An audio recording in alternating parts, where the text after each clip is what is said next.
Hello and welcome to your in-depth weekly horoscope for week commencing the 12th of September for the Sun or the Ascendant. I'm going to give you a flavour of what to expect this week for us all collectively, but please stay with me as I dive deep and give you each of the 12 zodiac signs in forensic detail. Now, late last week there was a full moon in the sign of Pisces, but it was angling to Uranus, the planet of change and the planet of truth. And you know, if we can use that more innovative energy of Uranus as we come into this week, it would be a good thing to do. And that means being open to fresh approaches. But we can take a fresh approach to either our spiritual, emotional and psychological well-being or to our physical well-being. And it means that the available energy we do have is likely to be limited somewhat. And therefore we need to apply it to things that are really meaningful, and that means prioritizing. However, the Sun is linking brilliantly to Pluto. When they're in a trine, this can see us changing something physically in our world, but it also can trigger deep changes within us. And sometimes Pluto pushes us to change things before we're even conscious that that actually might be a good thing for us. Also, there is an opposition between Mercury and the other ruler of Pisces, Jupiter.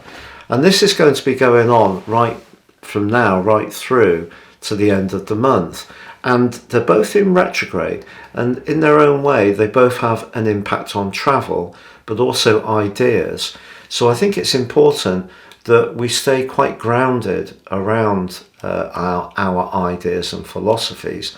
We may find ourselves or see generally quite a lot of different viewpoints competing against one another. I know that's quite a feature of modern life, but it can be even more prevalent. But if you are journeying anywhere or you're thinking of buying a new mode of transport, it's just asking us to try to stay very realistic, keep one foot on terra firma. Now, all week, Venus and Mars are also in somewhat of a squabble. And Venus in the sign of Virgo along with the Sun, it's not its best location. It's known as being in full. And Mars is in Gemini, so what you've got is the quick ideas of Mars in Gemini competing with the rather more cautious and practical energies of Venus in Virgo, but not quite so affectionate and openly sharing of emotion. And also the quarter moon, which occurs on Saturday, reflects that square between Venus and Mars because it's in Gemini, and that can create quite a lot of frenetic energy. So we've got nervous energy washing around this week, and then we've got the physical drive of Virgo being challenged by the moon position and then Neptune. So energy a little bit sensitive, and important that if we're going through changes, the changes we're trying to achieve are achievable. And I think it's just all about slowing things down and just making sure the things we're working on are the most meaningful and important strands and not getting scattered too much. Your week commencing the 12th forecast, Cancer, sees the Sun in a very transforming angle with Pluto in your sector of relationships. The Sun's in the part of your scope to do with everyday conversations.